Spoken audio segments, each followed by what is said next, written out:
Let me just put it out there with the ultimate respect.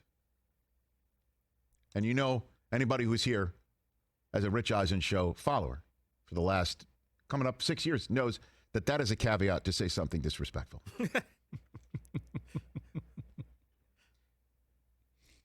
Vic Fangio, when I said you were the sleeper team of 2020, I did not say to fall asleep at the switch in the last 2 minutes of the game. That's not what I meant. That's not what I meant. Andy Reid School of Clock Management. Sleeper team. Did not say to stand there like a frozen grandfather clock. Did not mean to just stand there and watch the time tick down. What was he doing? let me just start with this. Okay.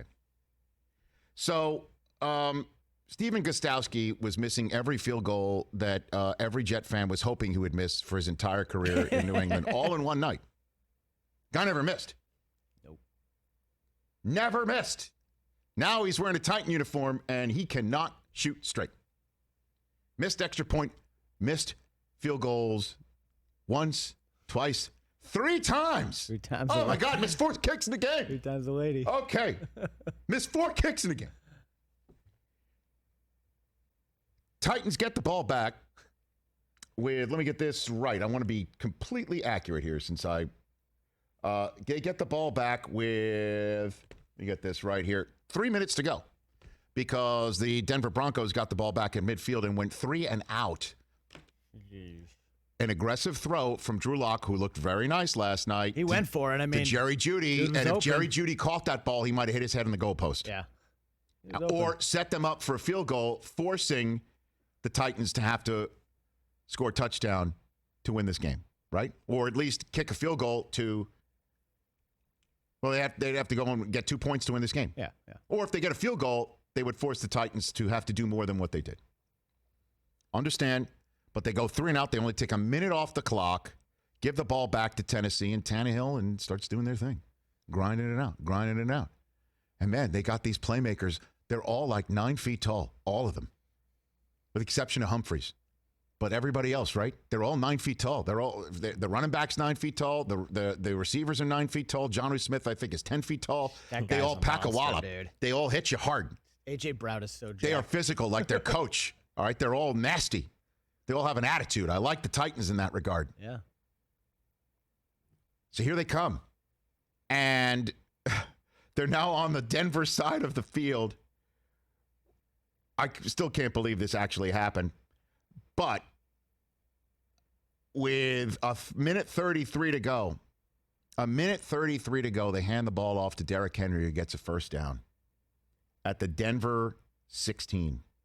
And it sure looks like here comes Gostkowski. And I know he's missed forever in a day, but, what'd you say? A broken clock is right twice a day. Twice a day. Right? You have to start calling timeouts. You got 3 of them. Or you got 2 of them left. You got to call timeouts. Yeah, do something. He doesn't. Clock starts ticking down. 49 seconds. Here comes Derrick Henry again. And I'm sure Vrabel's looking across the field like, are you going to call a timeout? Because if you're not, I am. He did. He fires off a timeout with 31 seconds left. And I'm like screaming at the television screen. Literally. It's really like one of those horror movies. We all have seen them. We could see the guy with the axe coming at somebody, and you're screaming, why are you just standing there talking? Like, don't you see the guy in the hockey mask? The guy with the long nails and the bad skin coming at you? For crying out loud, you live on Elm Street. What are you doing? It's Friday the 13th. You're staring at the screen through your hands because you're watching the horror unfold, and the only person who doesn't know is about to get the axe.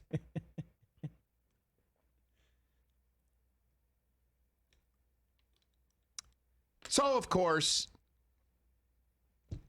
Gostkowski winds up winning the game with a kick, and Denver has hardly any time left, and they go home with 2 timeouts in their pocket and a head coach on Zoom after the game being asked, what was that all about?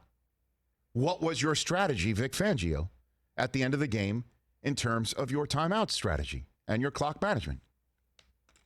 Well, it was twofold there. One, their field goal kicker had obviously been having his problems, so I didn't want to extend the drive to where they could get closer, number one. And number two, we would have used the timeout, but we got the running back out of bounds. We would have used the second timeout, but they threw an incompletion, which would have given us one left when we got the ball back. So that was part of the thinking there. Now, I know what you're thinking maybe at home. Like, Rich, you already touched upon the kicker being errant all night long. Why didn't you mention the running back running out of bounds and the incomplete pass? Why didn't you mention that? Because it happened after there was 30 seconds left on the clock.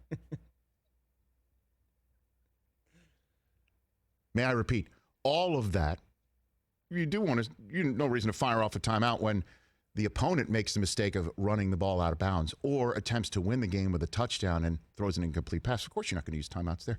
What about before all of that? The calls are coming from within the house. All it's missing is Drew Barrymore. I am pissed because I call them a sleeper team. And the quarterback looked good. And they didn't have Cortland Sutton. I mean, and they Jared Judy is so good. They've My got it. God. Unfortunately, Philip Lindsay gets hurt. Yep. I would like to take a mulligan. You would. On the AFC South, but let's see how it plays out. Okay. Because the Titans showed up like the team that finished last year. They showed up. They hit you in the mouth. They're like, we don't care. Derrick Henry's going to come at you in the fourth quarter. We don't care that we didn't have any preseason. We don't care whatsoever that we're in Mile High. We don't care. We're going to keep hitting you. Tannehill's going to make plays. Tannehill made plays, man. Still, we're talking about Vic Fangio timeouts. Tannehill, that was a 12-play, 80-some-odd yard drive to set up the game winner. He threw it 43 times last night, too, by the way. And Derrick Henry ran it 31 times. That right there is a ton of snaps in the Rocky Mountain Air and still win. Corey Davis looked good. Jonnu Smith had a touchdown. Indeed. A.J. Brown's a monster. That's what I learned from last night. Noah Fant looked good for Denver. I mean, should be 1-0 for Denver. Really should be. Drew Lock could play. I think that was the right move. I think that you, in the same way that I just said the Titans showed up in the manner that they finished last year, so did Drew Lock. Yeah. He looked good. That's why I like him. He's got moxie, man. That's why I like the Broncos. But if you're going to, I honestly don't understand why you don't call timeouts before. You're just thinking, unless he thought, okay, he's going to miss again. Hey, you watched all the way to the end. Thanks for that. Watch more right here.